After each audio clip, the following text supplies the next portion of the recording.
This is work that I've done with John Skilling, who is also here at the meeting today. And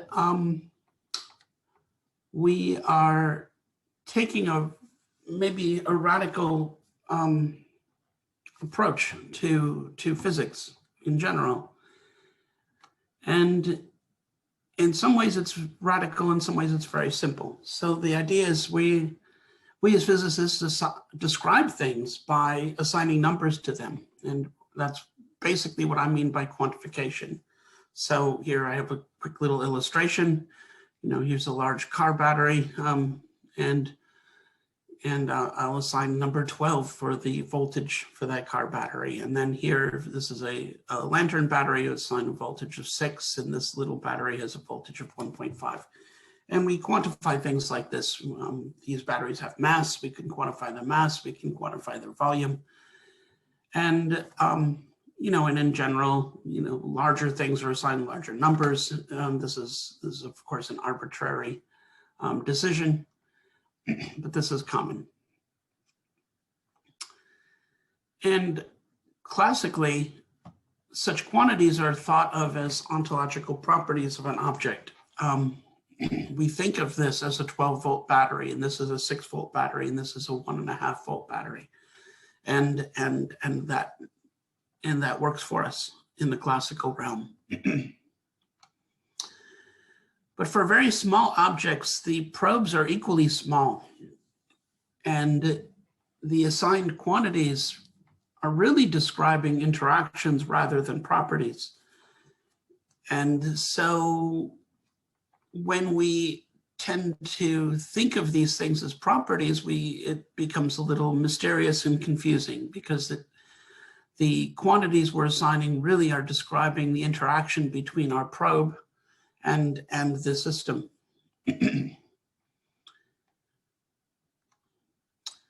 So, for example, an electron cannot possess a momentum, and it cannot possess a position. These quantities are really describing the relationship between the electron and the observer. So one observer may measure one momentum, another observer in a boosted frame will measure a different momentum. And our language, still carries this idea that, oh, the electron has a momentum of P. It doesn't have a momentum. The momentum describes the relationship between the electron and the observer. So these are really descriptions, not properties. And it seems strange when we try to continue to think of them as properties. And the fact that two descriptions are incommensurate is not really unusual. We're familiar with this from signal processing, where you can look at signals in the time domain and the frequency domain, and these are two different ways of describing a signal. And it doesn't seem unusual in that instance, but it does seem unusual when we say that, when we find out that an electron cannot have a position and a precise position and have a precise momentum at the same instant. The problem really is with the verb have. It doesn't have a momentum. I can't describe my interaction with the electron with a precise momentum and a precise position simultaneously. It's a problem with the descriptions. So with respect to contextuality, the details of the interaction matter, because you're quantifying the interaction. And complementary occurs because descriptions need not be commensurate. That's perfectly reasonable as well. So these really aren't only mysteries if we are thinking about it the wrong way. Now, the question that you've been interested in is, how can one consistently assign quantities? And how do we go about assigning numbers to, the systems that we're studying or the interactions that we're looking at? And what we found, which is quite radical, is that there are some very simple algebraic symmetries that constrain the ways in which you can assign these quantities. So there's some symmetries that have to hold, and these are going to place very strong constraints on the quantities that you can assign. And these lead to constraint equations, which are basically the same as what we consider to be laws of nature. So we are able to derive the form of a lot of the physics that we're going to, that we can use to describe things. And the form is actually dictated by symmetries more than it is what we would think of as the physics. And that's the radical idea. Now, these symmetries aren't complicated, and I'm going to try to illustrate that. So we're going to consider a with operator. I'm going to take a set here. I'll call it A. This is a set of taffy candy. And over here on set B, another set. And I'm going to take A with B. And there's a picture of A with B. In the past, when I've given this talk, I think talks on this topic, people get confused about what do you mean by a with operator and things like this. And I'm illustrating with this with candy because your kids will understand this. So keep that in mind. We're really thinking about this at a very simple level. So we have this operator, in this case, has closure.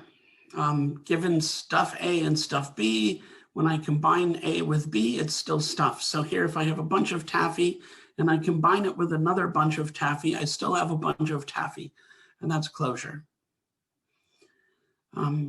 Your children would be very upset if I gave them a bunch of taffy and combined it with another bunch of taffy, and then your combination rule ended up just giving them a bunch of wrappers.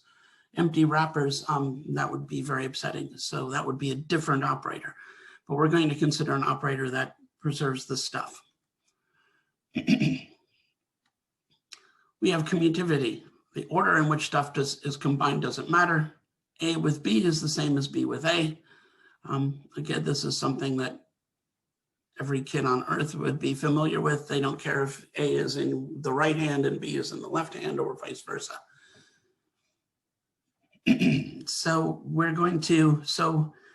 already see some of these properties. We're going to also consider associativity. It doesn't matter what order you combine these things. And so here's a set of properties of this with operator that we're going to consider. And the two key ones here are commutativity and associativity. Together, it means that you can shuffle things up and it doesn't matter, you still have the same stuff. And then this last one, reproducibility, means you should just be able to keep adding more stuff if you want. So we're going to see how these symmetries here, or these algebraic properties, constrain our ability to quantify stuff when we are operating on it with this with operator. So we're going to consider quantifying stuff with a scalar, a single number. Stuff capital A is represented by a scalar number little a. Stuff capital B is represented by a scalar number little b. And now the question is, how do we quantify, what number do we use to quantify the combination capital A with capital B? And somehow this number that we assign to this combination ought to be as a function of the two numbers that we've used to quantify the stuff A and the stuff B. And what's key here is what we call associative commutativity, the fact that you can shuffle things. And there's a theorem that then says that the number you should assign to the result A with B is basically the sum of those two numbers, the sum of A plus B. This is up to isomorphism. So as long as you have it's a summation as long as you can transform it to a different operation, as long as it's invertible and isomorphic to addition. So this is a theorem, basically says that you should add the numbers. and it doesn't seem very impressive because this is common knowledge. So if I assign a number 3 to this set A, and here I assign a number 10 to the set B, then the number I should assign to the set A with B is basically 3 plus 10 or 13. Again, something that all kids are familiar with and doesn't seem very profound, yet it is when you take it a bit further. All right, so I'm going to consider another operator as well. We can imagine replicating or combining things in multiple operations. So here we have 3 of set A is basically 3 of A, and this is what I want this operator is going to look like. It's basically 3 copies of A joined together.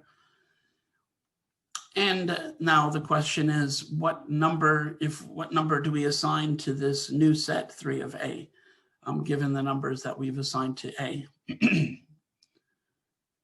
And this of operator is subject to right and left distributivity, as well as associativity. So we have what we'll call associative distributivity, and the associativity basically forces it to be isomorphic to the sum rule, but we're already using summation for the with operator. So the distributivity then forces us to look at a transform of an invertible transformation of summation, which then turns out to be multiplication. So with scalars, it's just the simple multiplication. And if you go back to this, if you've assigned a number 3 for A, then 3 of A, this set here, you would assign the number 3 times 3, which is 9. Again, hopefully not too surprising for anyone. All right, so we have a sum rule and a product rule that come about from these operators which allow us to combine things. And now we're going to see where that takes us. Now, things are a little more complicated when you have systems that are very small, because once you get down to the limit of the smallest things that there are, you don't have smaller probes to probe them with. So the problem is, again, we're quantifying interactions here, and we have to acknowledge that we're uncertain as to the value of the assigned quantity. So here what we're doing is we're admitting the fact that we are potentially uncertain about the numbers that we're going to be assigning. Now this uncertainty is potentially more intimate than the usual x plus or minus sigma. So we're not going to just jump on and assume this to be true. Instead, what we're going to do is we're going to assign 2 numbers. One is our assigned quantity. You can think of it as the 2 numbers as describing our assigned quantity and our uncertainty. And we don't know the relationship between the two. There's potentially a complicated relationship, so we're going to work to derive the appropriate relationship. So we're going to do that by looking at our symmetries again. So here's the with operation. And our with operation is going to obey associative commutativity, which is reasonable. Again, it doesn't matter how you shuffle things up. You can think of this as the parallel combination where you have a 2-slit experiment, or you have 3-slit experiment. So you can actually imagine that 3-slit experiment as having a screen with 2 slits, and then you add another slit to it. So there's a width there, right? And associative commutativity, in this case, we know we have a pair of numbers instead of a single scalar. You can show that this is A with B is then represented up to isomorphism by component-wise summation. So again, that's probably not very surprising. Now, what is interesting is what happens when you consider the of operator in this case, and you look at associative distributivity. So upon interaction, associative distributivity gives you right and left distributivity, and you also have associativity. Now, we are using summation for the with operator, so summation has to remain linear regardless of this dot operation here. So that means that this multiplication that we are now introducing is going to have to be bilinear. And so we'll write it this way, where these gammas are constants that have to be determined. And we can then think of this operation as being a bilinear multiplication. And this is why in these algebraic symmetries, because they hold, is why so much of physics is fundamentally linear. When we see linear superposition, this is what's going on. It's because this symmetry holds. And as long as this symmetry holds, you're going to have some linear mathematics. If you don't have the linear mathematics, then your mathematics is going to violate that symmetry, and you're not going to be faithfully describing the system that you're studying. Now these gammas turns out can be, there's three classes that it can be reduced to a canonical form. And there are basically three multiplication rules that work here. So in the scalar case, we had one multiplication rule. And so we had a sum rule and a product rule, and things were very simple there. And in this case now, where we have pairs of numbers, we have three possible multiplication rules. So that means if you're going to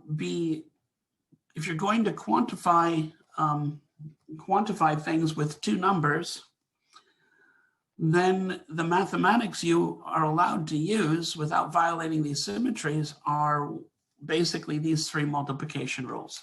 So your physics, if you will, is constrained by these three multiplication rules, and constrained by these symmetries. You're limited to these three rules. So these basically come down to these three matrix forms here. Now, we want to be sure that if we apply this operator multiple times, we don't blow things up to infinity or collapse to zero. So we're going to, we have some ability to choose a scale here, and that's arbitrary. And so we're going to choose, set the determinant of x dot equal to 1. And this ensures that things don't just blow up or collapse. That means that our quantification is always going to be meaningful and not trivial. So this results in not only one free parameter, which is related to the ratio of those two original numbers in the pair. And you can see that these three matrices take these different forms. So matrix A is basically a rotation around some angle phi. B is a hyperbolic rotation around with some angle phi, and C has this other is something else altogether. So you can see A and B are similar to each other, but not the same. And this should give rise to the physics that we use. This is the idea. So we can write the operator in terms of infinitesimal generators this way, where the generator G is one of these three matrices. And we'll first look at generator A. Generator A is a rotation by phase angle. And the sum and product rules in this case are basically those of complex arithmetic, and the pairs are complex numbers. So unit quantity is identified with unit modulus determinant, which is the modulus squared. And the inherent uncertainty that we initially, that compelled us to quantify things with two numbers. So this inherent uncertainty in a unit object refers to what remains undefined in X. And the only thing now undefined is this last free parameter, which is what we would call the phase. So the phase is, the quantum phase is basically a way of quantifying our uncertainty. And so each new object that you introduce into your system or problem, or introduce into an interaction, brings with it an unknown phase.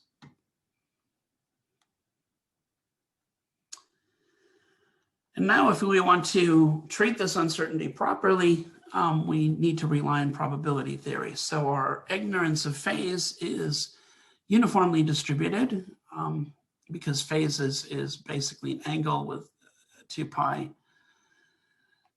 So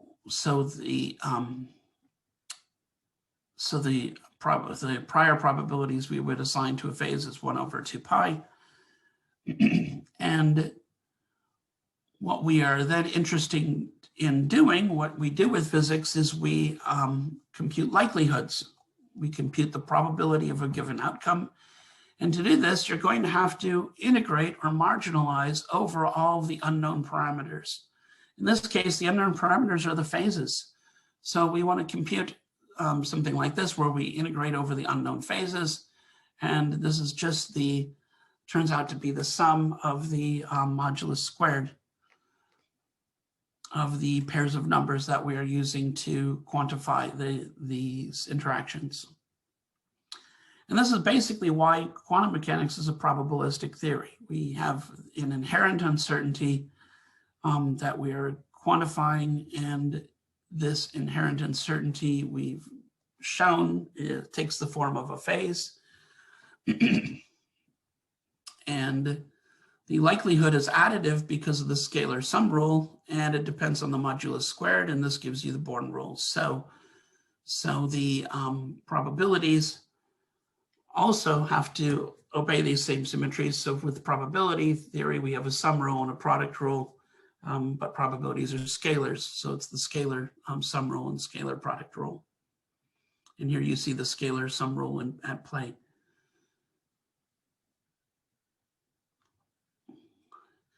So this foundation of quantum theory is really quite elementary and simple.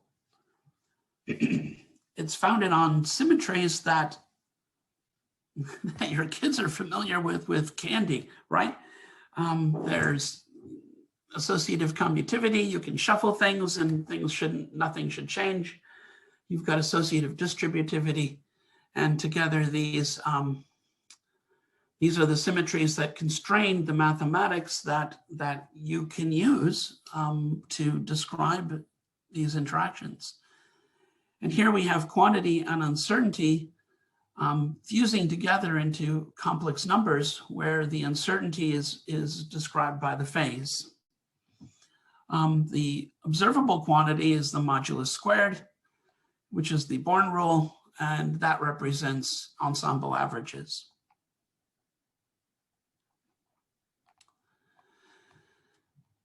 So, Kevin, you still have 5 minutes left. Okay, yes, I'm almost finished, so thank you.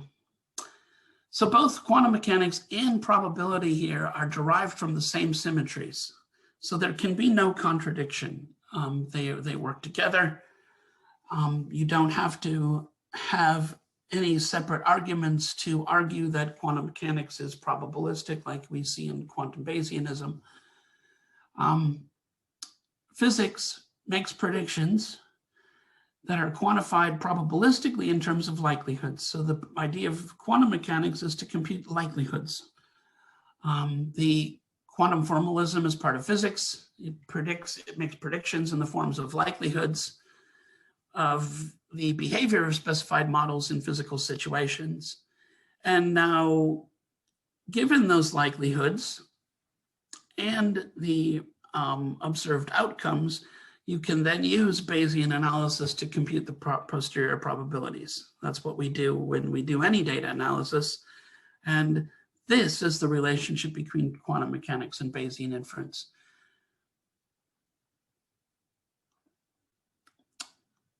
I'm going to look at the other operators. We still have two other multiplication rules, and you can then ask, well, what could we quantify with those? And what else are we allowed to what other types of mathematics are we allowed based on these symmetries? So here we're going to look at qubits. We can imagine objects that can exist in two states, up or down here. This gives us a quantification consisting of a pair of complex numbers. And again, the qubits obey associative distributivity, so the representation is two-dimensional over the complex field. And our generators, the A and B matrices, give us the Pauli matrices. So here's our B matrix, here is I times the A matrix, and B times A gives us the other one. The matrix C is different still, and that will give us additional types of descriptions. So here we have the Pauli matrices, which come from generators A and B. They give us a scalar quantifications. Here, Q sub X, Q sub Y, and Q sub Z, along with Q sub 0. And we see here the first hint, the first clue that 3+1 spacetime emerges from quantum mechanics. And with complex coefficients, these generators define the 6-parameter Lorentz group, under which ensemble averages of independent results, independent samples result in this quantity, which is invariant. So what we see happening is we see 3+1 dimensional spacetime coming out of this from those multiplication rules. And this would appear to be extremely surprising if you think of spacetime as a physical thing. However, if you think of space and time as a description of relationships among objects, then this isn't so surprising, because these, as we've already shown, our mathematical descriptions are constrained by these fundamental symmetries. And what we're finding here is that the mathematics of 3+1 dimensional spacetime is actually defined by these generators A, B, and C.